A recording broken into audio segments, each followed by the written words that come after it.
You ask Tiger to solve.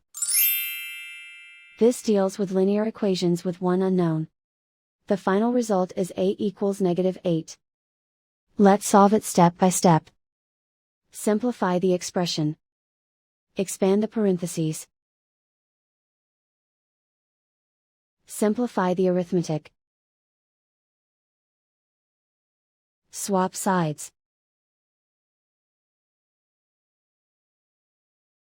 Group all constants on the right side of the equation. Subtract 30 from both sides. Simplify the arithmetic.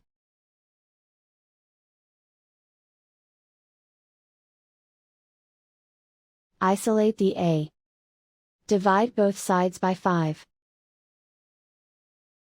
Simplify the fraction. Find the greatest common factor of the numerator and denominator.